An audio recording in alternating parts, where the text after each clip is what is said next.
পরে আমার মেজর কিছু প্রবলেম আছে শরীরে। তো আমার এখন এগুলা ভেবে মনে হচ্ছে কি ও হয়তো এগুলার জন্যই আমাকে আর কি ছেড়ে দিছে, যে রোগের জন্য। রোগের জন্য। কি রোগ তোমার? আমার একটা ব্রেস্ট টিউমার আছে, হ্যাঁ। তো এটা অনেক আগে থেকেই, এটা অপারেশন করাইতে অনেক টাকা লাগবে। তারপর আমার অ্যাজমা আছে, 2021-এ আমার অ্যাজমা ধরা পড়ছে, যেটা এখন অনেক বেশি মানে হয়ে গেছে।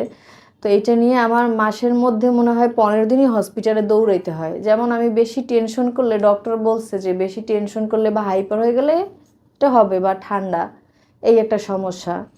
তারপরে আরও কিছু সমস্যা আছে, এই যে চোখে মাথার আঘাত থেকে চোখের রেটিনায় স্পট পড়ে গেছে, যার কারণে আমার এই ডান চোখটা আর কখনো ঠিক হবে না। ডক্টর বলে দিচ্ছে, আমি এই যে আপনার ইসলামিয়ায় দেখাইছি, ওইখান থেকে যখন এই রিপোর্টটা আসছে তখন আমি একদম মানে আমার বিশ্বাসই হচ্ছিল না যে না, আমি কেন আর ডান চোখে দেখবো না, আমার তো এরকম কিছুই হয় নাই।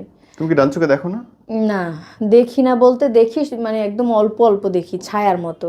এই যে কালো যে ইয়াটা, ওইটার উপরে একটা স্পট পড়ে গেছে।